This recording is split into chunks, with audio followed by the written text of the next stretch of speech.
Bueno, pues bienvenidos y bienvenidas a esta primera charla. Estamos muy contentos. Esta primera charla de una serie que vamos a ofrecer entre este final de 2022 y 2023 en el canal de Global Humanitaria. Y como es la primera, un poco para situar a los y las que nos estéis viendo el contexto, la idea es acercaros testimonios de personas que creemos que nos pueden explicar cosas realmente interesantes, aprender de ellos y de ellas, que no tengan nada que ver con nosotros. No vamos a hablar del trabajo de Global Humanitaria, pero que sí que creemos que comparten ciertos valores, tales como pueden ser la solidaridad, el respeto por otras culturas o el interés de hacer de este mundo un mundo mejor dentro de lo que podamos. Y yo creo, estoy convencido que todos estos requisitos los cumple la persona que nos acompaña hoy. Él es el periodista de viajes, Aníbal Bueno. Aníbal, muchas gracias.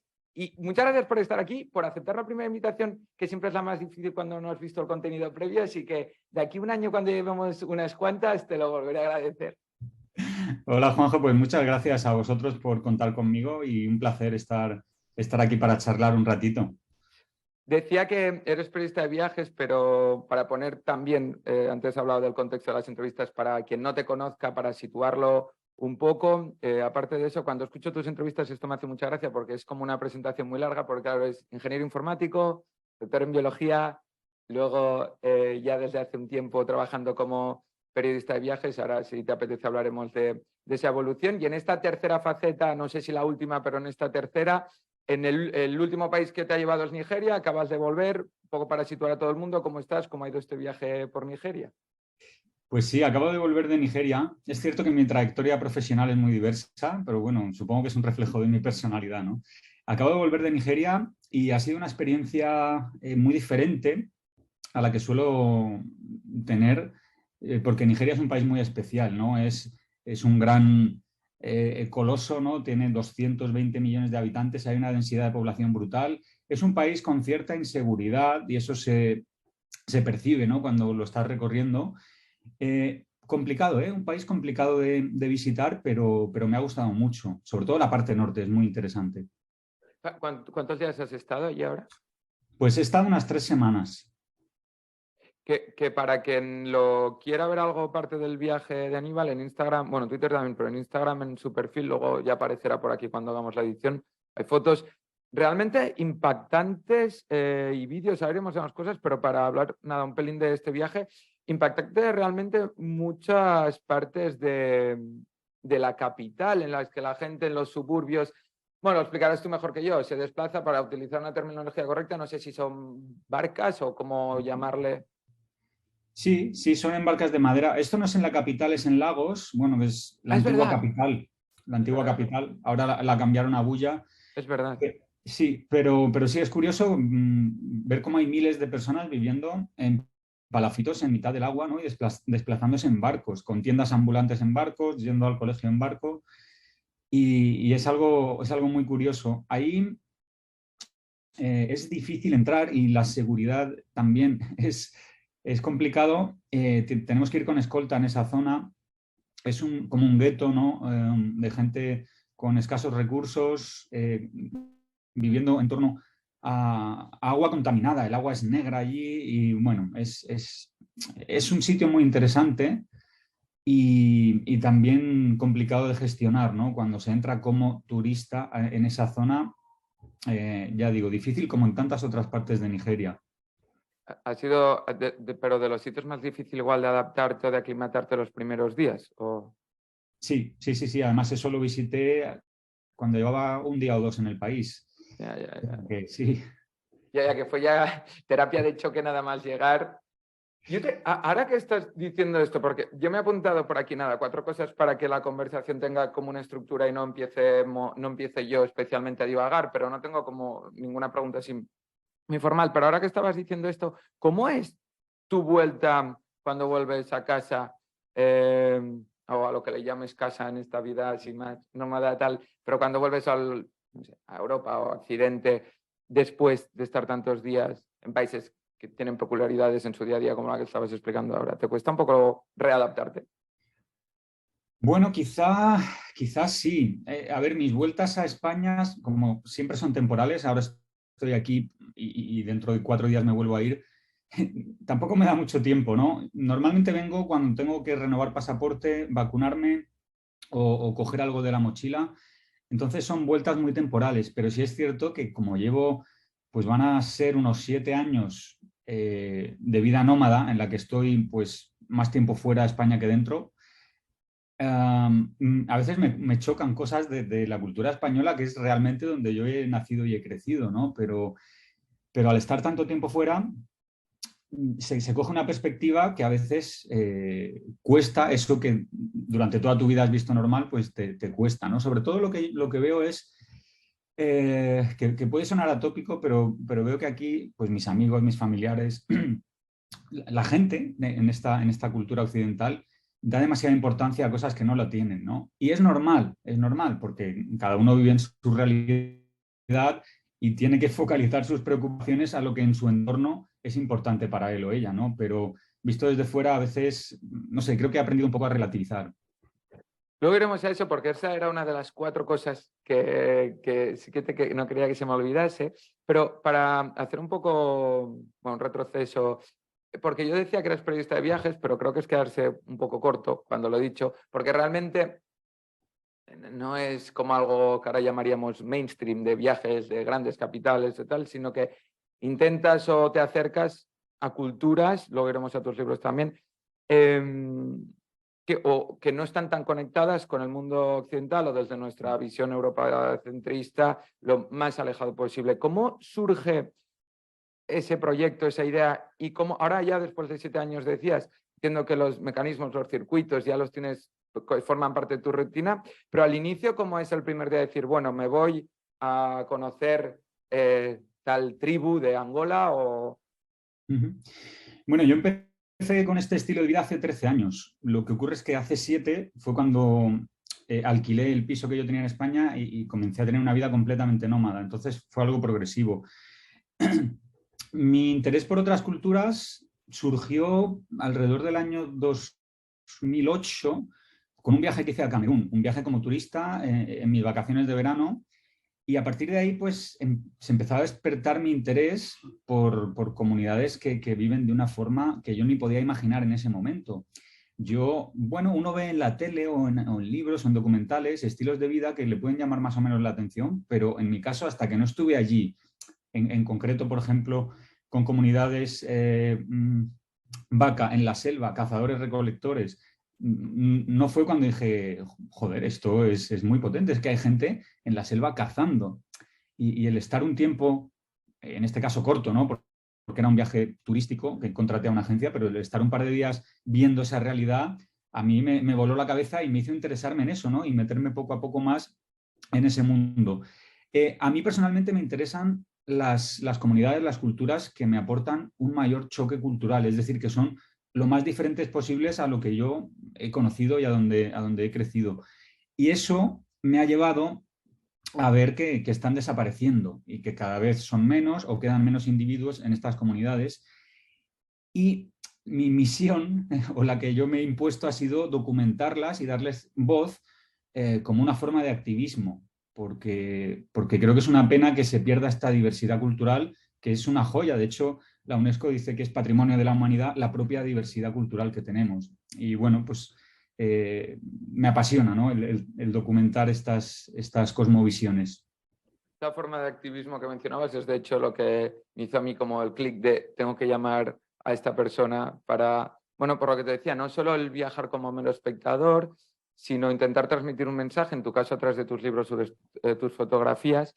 Entonces, tú que ya has estado luego repasaremos si quieres algunos de los países, pero ¿cómo o qué percepción o qué opinión ya te merece como desde Occidente, aunque estemos tan lejos, podemos afectar negativamente o, bueno, no sé si positivamente en el día a día o en la supervivencia, como hablabas de estas culturas? O sea, el impacto es realmente grande, entiendo. Sí, es el trabajo que yo realizo. Es difícil tanto el trabajo fotoperiodístico como el de agencia de viajes. Yo dirijo también una agencia de Mm. viajes que llevamos a personas a determinadas comunidades. Y es un trabajo muy difícil desde el punto de vista ético, ¿eh? O sea, hay que hacer unas revisiones constantes, tener muy claro qué se hace y dónde están los límites, porque nosotros, los occidentales en general, podemos influir mucho en comunidades tradicionales de manera tanto positiva como negativa. Y es difícil. Centrándonos en el trabajo de fotoperiodismo, yo viajo con mi privilegio blanco a comunidades más desfavorecidas con una cámara y con un objetivo, objetivo me refiero respecto a mi trabajo, no el objetivo de la cámara, con el objetivo de transmitir algo. Y ahí uno puede pecar de sus sesgos, de su etnocentrismo, de querer transmitir una pequeña parte de un todo que al final puede generar ciertos estereotipos que no favorecen a una comunidad. Es decir, es todo muy, muy complicado. Entonces hay que, antes de realizar un trabajo y demostrar ese trabajo, hay que analizar mucho, ¿no? Y ver cuál es el impacto que tu trabajo va a tener en la comunidad que estás visitando. Yo a veces me he desplazado a lugares, he hecho un trabajo fotográfico que me ha gustado mucho y he decidido al final no compartirlo porque creía que iba a ser peor para esa comunidad, ¿no? Entonces hay que ir con pies de plomo. La cámara es un arma de comunicación muy potente y cuando uno tiene cierta visibilidad hay que llevar mucho cuidado. Con el turismo igual, se puede aportar cosas maravillosas a comunidades, incluso ser un motor de conservación de tradiciones que se estén perdiendo. Si uno, digamos que genera un negocio que beneficia a la comunidad local en torno, por ejemplo, a una festividad que estaba desapareciendo, esa comunidad local puede volver a reactivarlo, sentirse incluso orgullosa de su patrimonio cultural y de este modo estamos conservando algo muy valioso. Por el contrario, hay acciones turísticas que pueden acabar con comunidades, ¿no? Con una, en fin, o incluso llevarlas a situaciones de alcoholismo o generar unas dinámicas nocivas. Con lo cual, cada caso es diferente y hay que estudiarlo con mucho detalle. Porque, claro, entiendo que por lo que dices, que parte de tu trabajo también y para que éticamente concuerde con, bueno, con lo que tú quieres conseguir o con tus valores, entiendo que la revisión es constante cuando llegas a esas comunidades. Entonces, cuando depende de ti, de acuerdo, eres tú, pero cuando en el papel de agencia de viajes cuesta con el que llega, al que no está acostumbrado, en el que su trabajo no es que la visión no sea, como decías, tan etnocentrista o yo vengo aquí desde mi superioridad, o sea, de una cosa ya integrada en nuestra cultura, me refiero no como una cosa premeditada o creída de esa persona y que a la manera, cuando llegáis al sitio actúe de ciertas maneras que tengas que decir tú, cuidado que esto no podemos hacerlo así o tal. Sí, ocurre. A ver, cada vez menos, porque los viajeros que viajan con nosotros, la mayoría son gente ya muy experimentada en viajes, la mayoría son repetidores, es decir, tenemos una cartera de clientes que le gusta nuestro estilo de viajar y que reiteradamente viajan con nosotros. Como nosotros ofrecemos destinos que no son los habituales en una agencia de viajes, es decir, si entras a nuestra web, pues verás que ofrecemos Gabón, Camerún, Nigeria. Esto tú vas a cualquier agencia de viajes que veas por la calle y no lo tienen en su catálogo. Entonces, las personas que viajan a determinados destinos creo que ya tienen una conciencia o una experiencia que hace bueno, que sepan qué deben y qué no deben hacer. Sí que es cierto que a veces nos llegan viajeros nuevos y uno pues tiene que poner límites y que controlar.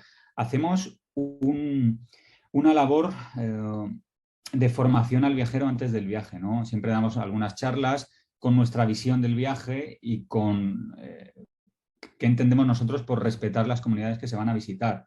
Y una a una siempre vamos repasando la ruta y diciendo, aquí esto no se puede hacer, aquí esto sí se puede hacer, aquí hay que tener en cuenta esto, hay que cumplir estas normas. Entonces, digamos que hay esa fase previa, ¿no? Antes de que una persona se apunte a uno de nuestros viajes.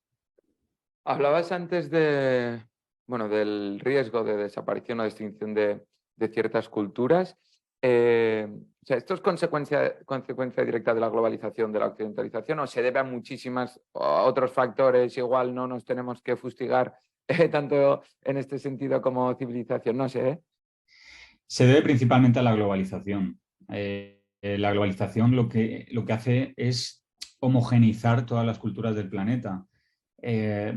Allá donde vas, en el rincón más recóndito del mundo, conocen a Cristiano Ronaldo, a Messi, Ya. esto, que quien haya viajado y cuando alguien dice soy español, te dicen Real Madrid o Barça, ¿no? O sea, hay una globalización que cada vez se acelera más. Ha habido también procesos que han acabado con estas culturas, que es el avance del Islam y los misioneros cristianos. Estos movimientos han homogeneizado la capa religiosa. Todas las religiones tradicionales animistas han ido desapareciendo y estas comunidades se han ido adhiriendo o al Islam, o, sobre todo, o al cristianismo. Y al final, cuando uno modifica la religión, no es solo la religión, se modifican muchísimas cosas, la estética, bueno, muchas comunidades cristianizadas han dejado de ir desnudas porque el cristianismo no veía bien eso, ¿no? Entonces se cambia estética, al cambiar la religión, se cambian costumbres, rituales, al final es toda la cosmovisión. Pero bueno, esta adhesión a las religiones, principales religiones monoteístas, viene de la mano de la globalización. También los medios de comunicación, Internet, cada vez llegan a más sitios, incluso las carreteras, ¿no? Las infraestructuras son mejores y esto hace que al final vayamos camino a una cultura única. El recibimiento de estas culturas cuando llegáis vosotros, vosotras, quien vayáis en esos viajes, suele ser positivo. O sea, como ganas de interactuar, no sé, es que estamos hablando como un genérico, no sé si centrarlo, ¿cuál sería el sitio más recóndito al que has llegado o que hubiese más diferencias culturales, de idioma, evidentemente? Bueno, sería difícil de decir. Quizá la zona de Papúa Occidental, la selva de Papúa Occidental, por lo que cuesta llegar a esa zona. El recibimiento o el contacto con comunidades que están bastante aisladas desde nuestro punto de vista depende mucho, ¿no? Hay algunas zonas en las que hay un recibimiento pues, muy amable, ¿no? Con los brazos abiertos, deseando establecer interacciones. Hay veces que puede ser más hostil y hay veces que simplemente se rechaza el contacto, ¿no? Que llegamos a un lugar y no nos quieren allí y entonces nos tenemos que ir. Lo que, claro, nosotros como agencia de viajes, cuando organizamos un viaje, vamos a comunidades que sabemos que somos bien recibidos y con las cuales, y esto es importante también, tenemos un acuerdo previo. Obviamente nosotros ganamos dinero organizando viajes, ese dinero tiene que repercutir en las comunidades que visitamos. Entonces, cuando vamos con un grupo de viajeros de nuestra agencia, vamos a comunidades con las cuales ya hemos llegado a un acuerdo, saben que vamos a ir y nos reciben pues bien, obviamente. Cuando nosotros, yo o mi socio, vamos a un lugar que no conocemos a explorar, ahí, claro, puede haber muchas situaciones. Y bueno, pues se trata yo creo que de ser honestos con cuál es nuestra intención al visitar un lugar, ¿no? Y explicarlo, pues mira, venimos aquí porque nos interesa vuestra cultura, queríamos conoceros, etcétera. Y bueno, y luego respetar que estas comunidades quieran o no aceptarnos allí durante unos días. Luego, ahora, porque ahora se me ocurrió una pregunta respecto al proceso, pero que seguís para definir o cuándo, cómo vais a llegar a un sitio. Pero volviendo un poco al recibimiento de otras culturas, esto te lo preguntaba por el clásico miedo a lo desconocido, que desde Occidente yo creo que eso es bastante patente, bastante latente, que nos imaginamos o la población general te imaginas según qué países te la estás jugando. Fuera de países que han sido en conflictos bélicos en ese momento abiertos, fuera de eso, la sensación, ¿cuál es? Yo a ti te escuché en una entrevista que me gustó mucho, tú decías que la mayoría de gente de lo que has visto es buena, que tú la sensación que te das es que la gente, la bondad prevalece. Al haber estado en tantísimos sitios muy distintos a donde vivimos nosotros, ¿te sigue reafirmando en ello? Sí, sí, sí. El ser humano es empático con sus similares y yo creo que siempre hay una voluntad de ayudar a quien lo necesita. Yo personalmente me he visto en situaciones de estar completamente perdido o sin dinero en mitad de la nada, de no saber qué hacer y a mí siempre me han ayudado, siempre. Gente que no conozco de nada, gente que pasaba por allí.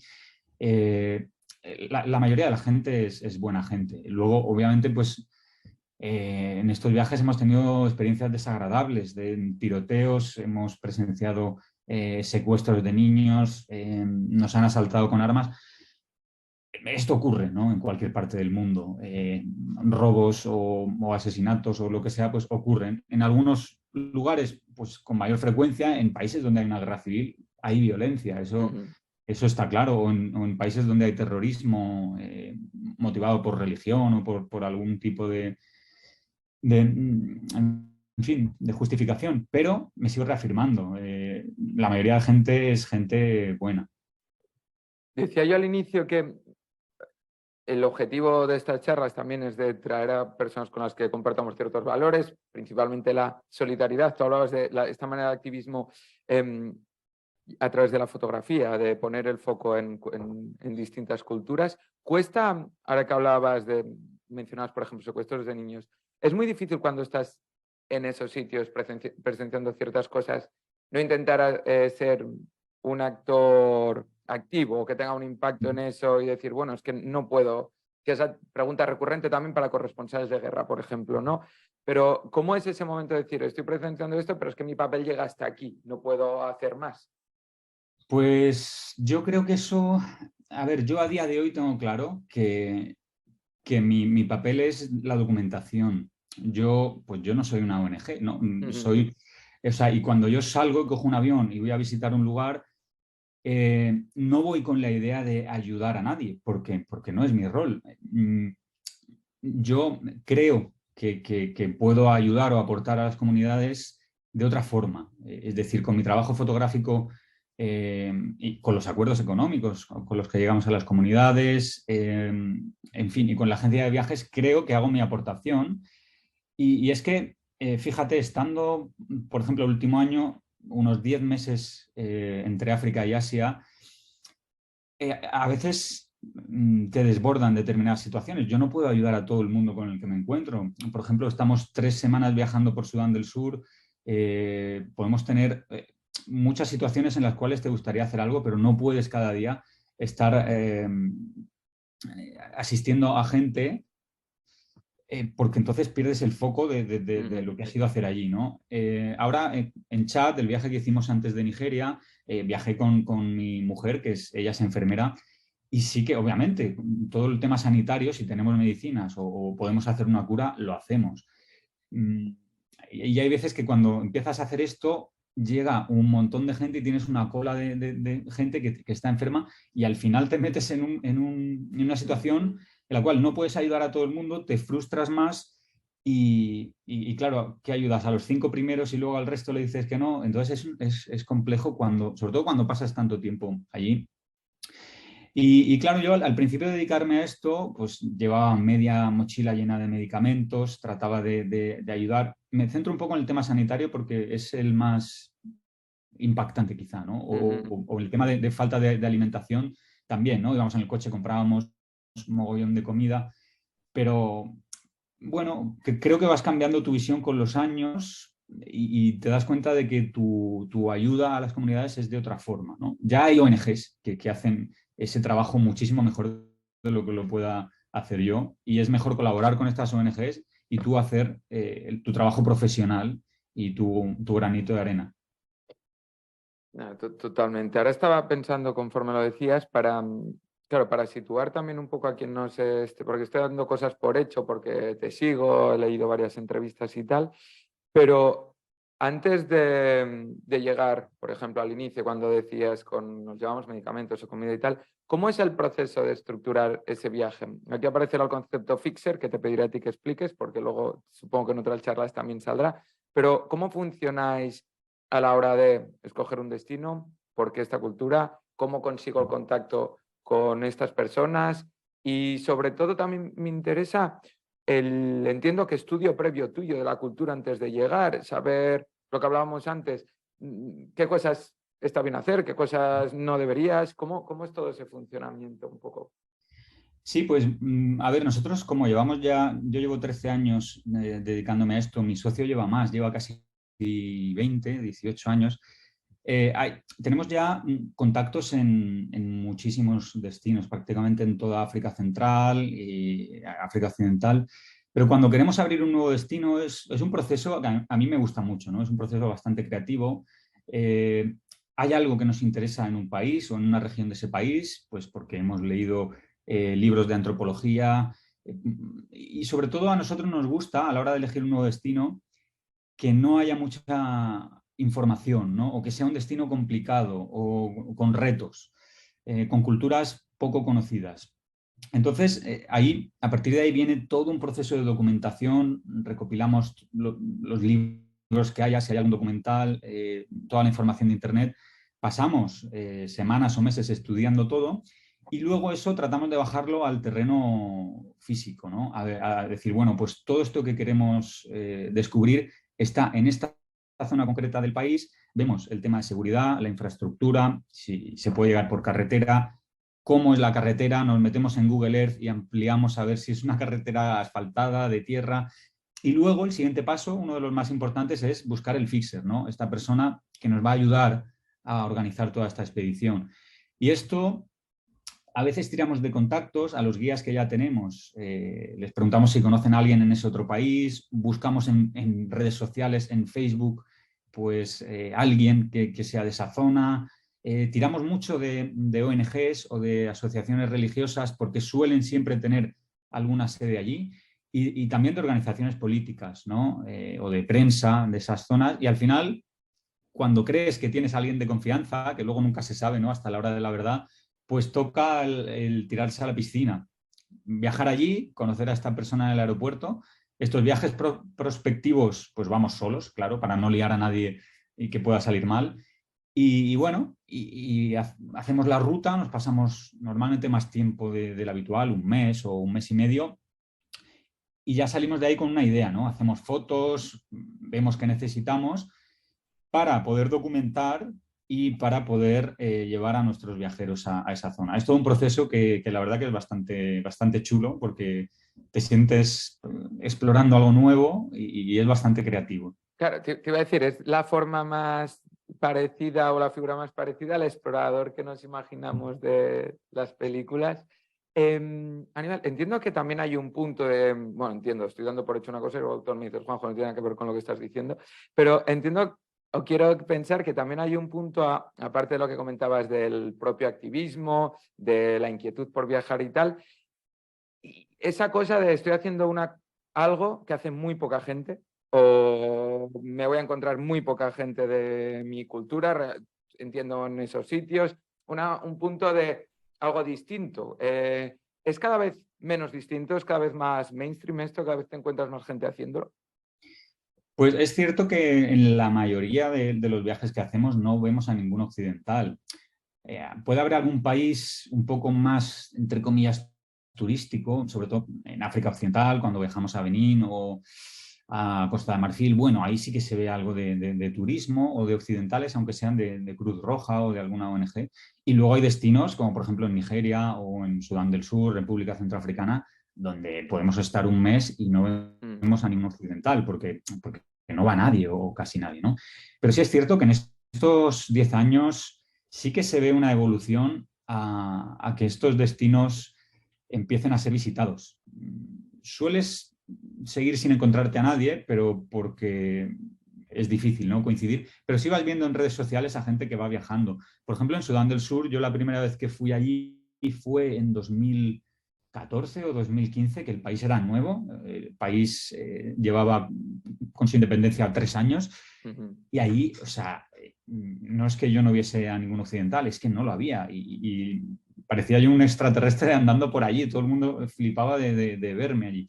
Y ahora se está convirtiendo en un destino relativamente turístico. Ayer vi una fotografía de un grupo de 90 indios de vacaciones en Sudán del Sur, con una agencia, y dije, wow, o sea, la cosa está cambiando, la seguridad ha mejorado un poco, es el país más nuevo del mundo y esto a determinados viajeros les llama la atención, sobre todo también a estos coleccionistas de países, que Sí. cada vez hay más. Entonces, sí, la respuesta es que sí, se está ampliando un poco el número de viajeros que demandan estos destinos. Eso entiendo también, o no sé hasta qué punto, claro, lo que hablábamos antes de hacer, no sé si es correcto el término, pero como un turismo sostenible, un turismo que tenga poco impacto. viendo desde el punto de vista del anfitrión, del que recibe a los viajeros, ¿es la percepción esta de valorar el riesgo que tiene eso respecto a su cultura, o tampoco es una cosa que, bueno, que importe demasiado o que, bueno, que sea un tema candente entre ellos? Simplemente nos preocupamos más nosotros como la persona que va. Pues es una pregunta súper compleja, ¿eh? Porque La cortamos, si no, Aníbal. No. no. No, es broma. El turismo tiende, o sea, cada vez hay más gente que viaja. Si tú ves los gráficos de viajeros en el mundo, desde principio de siglo hasta ahora, o sea, es una curva exponencial. Cada vez hay más gente con poder adquisitivo para viajar, cada vez el mundo global empuja a más gente, claro, de clase acomodada a desplazarse. Ahora, eh, el número de viajeros chinos que salen fuera de su país de vacaciones, o sea, está creciendo descomunalmente. Se viene una explosión de la gente que viaja y esto hace que los lugares se masifiquen. Pues cualquiera que haya ido a Santorini lo sabe, o sea, hay muchísima gente en determinados puntos turísticos y eso pasa y va a pasar en todos los destinos. No sé si eso va a ser sostenible. Pero bueno, igual que, o sea, estamos en una sociedad capitalista y el turismo es una industria más. Pero hay muchísimas industrias que están destrozando comunidades y ecosistemas y el turismo puede convertirse en algo así. Nosotros tenemos un código ético muy claro, pero claro, nosotros somos un granito de arena respecto a todas las agencias de turismo que existen en el mundo. Hay algunas cosas que uno puede hacer, ¿no? Como obviamente los códigos de respeto a las comunidades, el viajar en grupos pequeños, no dejar basura allá donde vayas, etcétera, etcétera. Y luego una cosa que has dicho muy interesante es, esto del turismo responsable se puede ver desde nuestro punto de vista o desde el punto de vista de las comunidades locales, ¿no? Y hay diversidad de opiniones. Incluso también si hablamos de conservación natural. Hay muchos países en vías de desarrollo que quieren comenzar a tener un turismo y que no aceptan que nadie les diga o no quieren que nadie les diga que no deben masificar su oferta turística, porque si en Europa y en Occidente lo hemos hecho y eso ha sido un gran motor económico, ¿por qué no lo pueden hacer alguien de un país que tradicionalmente no ha tenido turismo?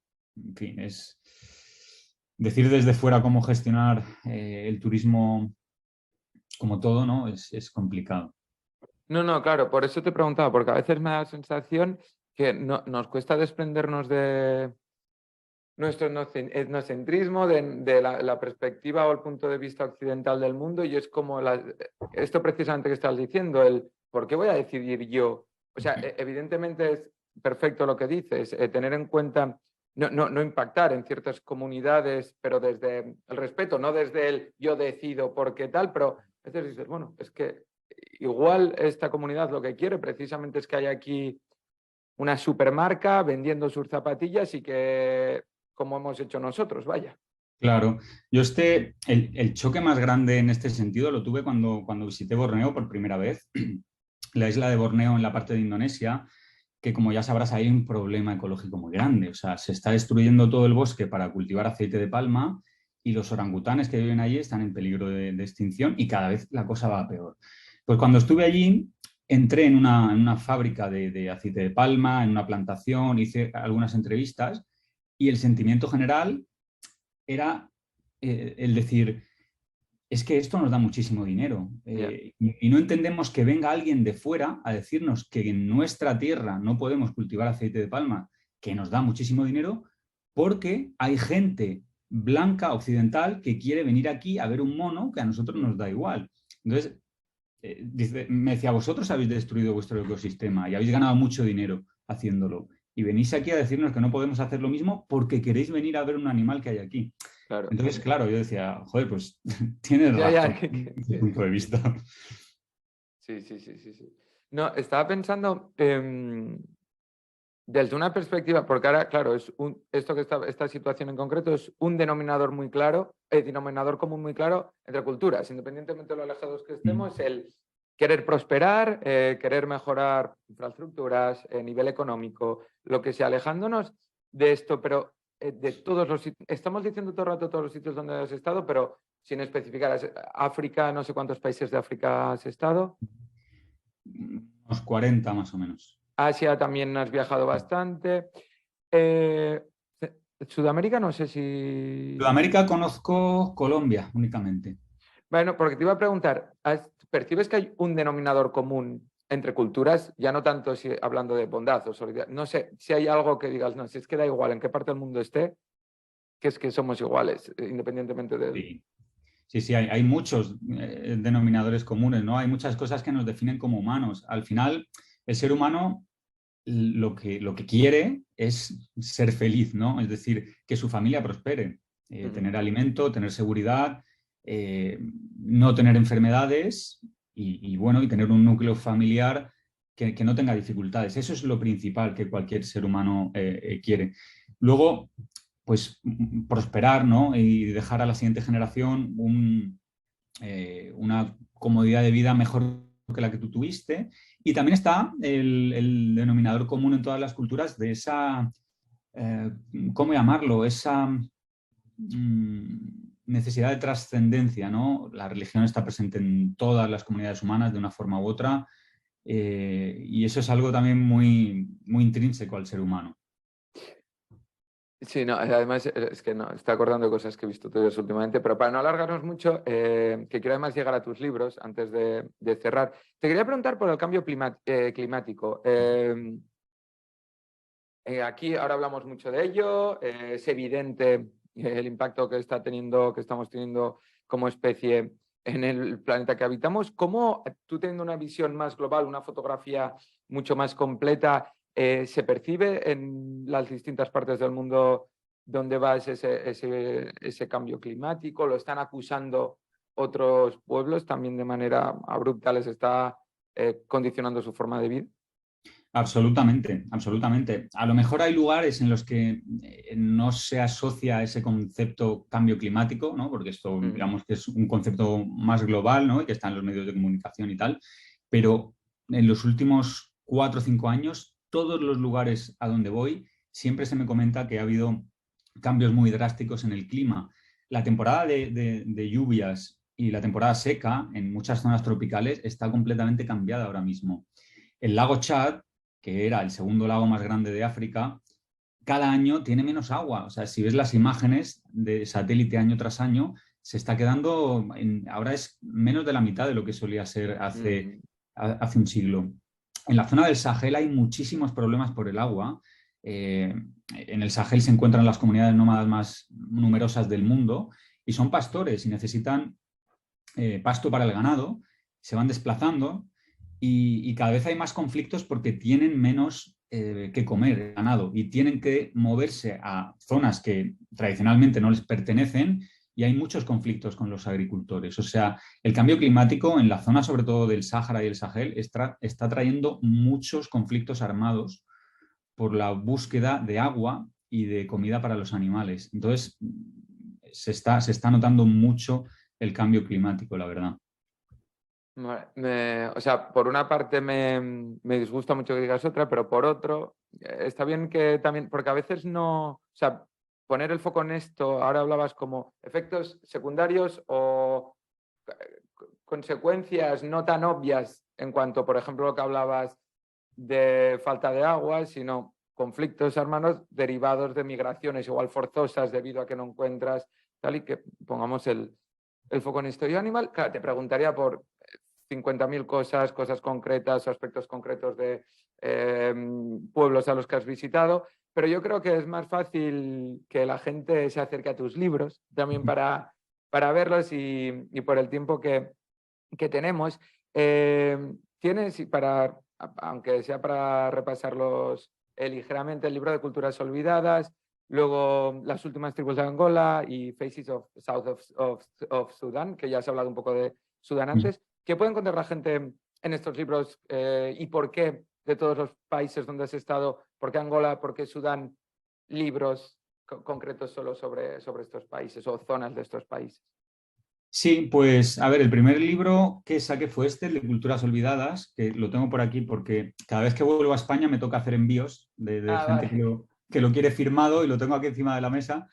Este libro es finito, ¿no? Es un libro de bolsillo y no es un libro de fotografía, es texto. Sí. Son crónicas de viaje. Aquí recopilo los 5 viajes que más me han marcado en forma de crónica y explico mis vivencias, como un pequeño diario de viaje. Luego está el libro de Angola, que ese no lo tengo por aquí, el de las últimas tribus de Angola. Ese es un trabajo más etnográfico, con muchísima fotografía, un libro pues más gordo, a todo color, tapadura. Y este libro formará parte de una colección. Es el número 1 de una colección en la cual queremos documentar las comunidades tradicionales de varios países. Empezamos por Angola porque es un destino que a nivel de riqueza cultural y tradicional nos apasiona, y lo que hacemos es un análisis de cada una de las comunidades, en este caso son 17, pues de su ecosistema donde viven, el modo de vida, los retos a los que se enfrentan actualmente, cuáles son sus creencias religiosas, su estética, su modelo de organización familiar. Estos, digamos, puntos los analizamos para cada una de las 17 comunidades y lo tenemos todo documentado con fotografías. Entonces, bueno, es un trabajo de campo y luego también de edición, que ya digo, hemos empezado por Angola, el segundo tomo será de Sudán del Sur, que saldrá el año que viene, y pretendemos hacer pues, de diversos países toda como una pequeña enciclopedia, ¿no? Es un proyecto muy bonito. Y luego el libro de Sudán del Sur son fotos, ese sí que son exclusivamente fotos en blanco y negro hechas con el iPhone, en este caso. Y ahora he firmado con 2 editoriales para sacar 2 libros más el año que viene, que saldrán a final de año. Uno es sobre supersticiones y creencias tradicionales en torno al chamanismo, pues estilo danza de la lluvia, sacrificios y todo esto. Y el segundo Entiendo, libro... perdón Sí. que te, perdón, Aníbal, es que si no se me va a olvidar, entiendo que en este libro en concreto que estás mencionando ahora, también choca un poco con tus estudios de biología, sobre todo, lo que has podido, no, o no. Sí, sí, sí. Es decir, yo soy escéptico, soy una persona racional y soy científico, entonces obviamente yo presencio muchos rituales chamánicos de brujería, de vudú, religiosos, de adivinación. Pues, por ejemplo, en Angola los Jimba abren una cabra y en sus intestinos leen el futuro. He presenciado danzas de la lluvia. Obviamente no creo en todo esto, pero una cosa es que lo que yo pueda creer y otra cosa es lo interesante que tiene como parte de una cultura. Claro. Y además la utilidad que tiene. Todo esto tiene una utilidad a nivel comunitario. El aportar seguridad, en fin, cuando tú, por ejemplo, estás dentro de una comunidad agrícola y llevan 6 meses sin lluvia, la gente está nerviosa, la gente está cabreada y pueden surgir conflictos. Hacer un ritual de danza de la lluvia ayuda a apaciguar los Sin ánimos, duda. ¿no? Entonces tiene una utilidad social y eso a mí me parece súper interesante desde el punto de vista antropológico. Otra cosa es que yo sepa que porque ellos bailen, no, obviamente no va a llover, ¿no? Puede llover o puede no llover, pero igual que si hacen o no hacen la danza. Sí. Pero bueno, es muy interesante. Sí, Y luego perdón, te he cortado simplemente por eso, por la contraposición desde la perspectiva más científica a la... sí, Perdón, sí, ibas a sí. decir el segundo libro. Mucha gente me lo pregunta. Bueno, yo tengo mi posición, obviamente, y de hecho soy muy activista científico en todos estos temas. Bueno, no voy a meterme en temas de homeopatía, temas de etcétera, pero una cosa es esa y otra cosa es lo interesante que es todos Totalmente. estos rituales. Y bueno, y el otro libro es sobre modificación corporal tradicional. En todos estos viajes he recopilado mucha información y muchas fotografías de tatuajes tradicionales, escarificaciones, limado de dientes. Hay muchísimos tipos de modificación corporal y también es interesante ver los motivos que hay detrás. A veces son religiosos, a veces sanitarios también, ¿no? Hay muchas comunidades que se rajan la cara con cuchillos pensando que eso les cura de la malaria o de algunas enfermedades. Y bueno, pues es otro tema también dentro de la antropología que me interesa mucho, la modificación corporal. Sí, de hecho, te había escuchado, leído, no recuerdo en una entrevista que explicabas, no recuerdo tampoco las mujeres de qué zona en concreto, que se perforaban el labio, creen que si se perforan el labio son, pues, son más fértiles y te habías Sí. leído. Sí, estos son los suri en Etiopía y en una zona concreta de Sudán del Sur. Las mujeres llevan un plato de Mm, cerámica enorme aquí, ¿no? Se mm, perforan y se hace un agujero que puede llegar hasta los 20 centímetros a veces. Sí, claro, ellas creen, o se cree en esta comunidad, que cuanto más grande es el plato que llevan, más fértiles son. Volvemos a lo mismo. Yo soy científico, sé que la fertilidad no depende del agujero que te hagas en el labio. Obviamente todo esto también tuvo su utilidad en su origen, ¿no? Cuando surgió esta creencia. Pero bueno, independientemente de eso, es que es muy interesante todo esto. ujú. No, pues bueno, estos libros que comenta Aníbal los podéis encontrar en su web, que ahora aparecerá por aquí, y estaremos pendientes de los dos nuevos, estaremos pendientes de verdad. Ya para ir acabando, Aníbal, una de las cosas que no me quería dejar de preguntarte es la afectación es imposible no hablar del COVID. Llegaron en cuanto a vacunas, en sitios, como hablábamos de los que visitas tú, más aislados. ¿Hubo menos afectación precisamente por ese no contacto con tanta población? ¿Lo hubo igual y costó más que llegasen vacunas? Que doy por hecho que sí, pero si nos pudieses explicar un poco cómo lo viste desde otra parte del mundo. La verdad es que depende mucho de cada país. Ha habido países, por ejemplo, Etiopía, donde sí que han llegado muchísimas vacunas a zonas rurales. Luego ha habido países donde no ha llegado prácticamente ninguna vacuna. El caso del COVID en África es curioso. Um, Parece, ¿no? Desde fuera, por lo menos la información que nos llega, incluso estando allí, que no hubiese afectado tanto como en Occidente. Y esto puede ser por varios factores. El primero de ellos y el principal es la movilidad. No hay tanta movilidad como tenemos aquí, que tenemos los aeropuertos llenos de gente, los trenes. Entonces, la capacidad de contagio es mucho más rápida. Y luego también muy importante, la media de edad de la población. O sea, aquí en Occidente la mayoría de personas que han fallecido o que han estado graves han sido personas mayores. En países con una esperanza de vida de 50 años es normal que no haya casos tan graves, ¿no? Entonces, bueno, es cierto que en muchas localizaciones de África el COVID no es un problema porque hay otros problemas sanitarios Ya, mucho mayores, ¿no? La ya. malaria, casos de cólera, de fiebre tifoidea. Entonces, el COVID, pues, en fin, no es tan importante. Luego también el clima hace que no se transmita tanto, parece ser, ¿no? Dicen que el COVID también tiene picos estacionales. En climas o sea, sin esa variabilidad de temperatura, la transmisión no era tanta.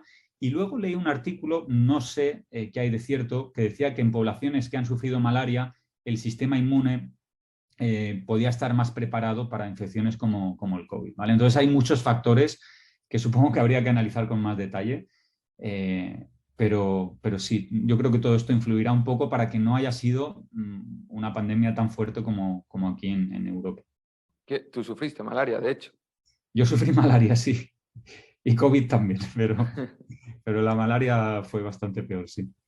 Bueno, pues Aníbal, ya la última, porque ahora estaba pensando, yo siendo periodista, estaba pensando si hay alguien que nos esté viendo que quiere ser periodista de viajes o cronista o ha leído mucho a Kapuczynski y de repente quiere...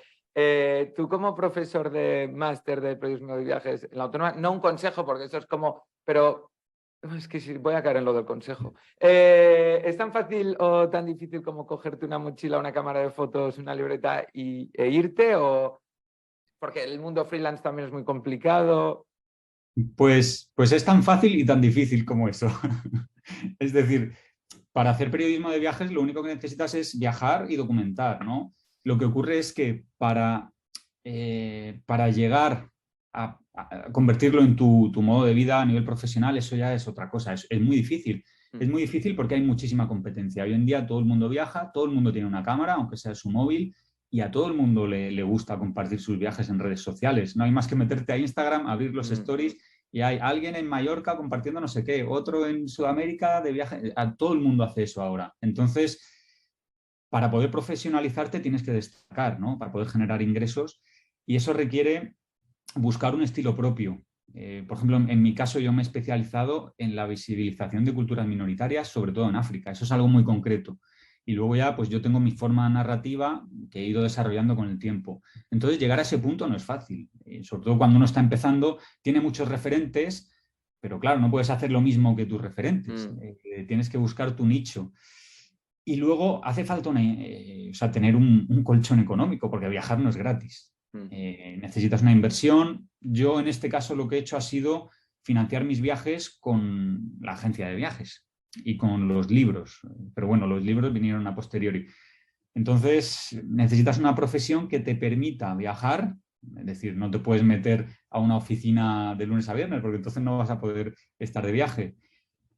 Y bueno, y buscar tu nicho, tu forma de comunicar bueno, y el público al que le interese. Bueno, pues yo creo que queda claro. Si tenéis dudas, ir al Instagram de Aníbal y enviáis un mensaje a ver si lo ve y os contesta. Oye, Aníbal, ha sido un placer. Muchísimas gracias por abrir esta serie de entrevistas. Te iremos siguiendo. Bueno, ya dejaremos Instagrams, webs y tal para que vayáis a buscar los libros de Aníbal, sus fotos y tal, que de verdad son muy interesantes. Y también muchas gracias por poner el foco y sensibilizar desde un punto desde una perspectiva o desde un lado que no es como el de la ONG, pero haciendo ese trabajo para, como decíamos, intentar dejar un mundo mejor. Así que muchas gracias. Pues nada, muchas gracias a ti, Juanjo, por esta charla y nada, estoy aquí cuando queráis.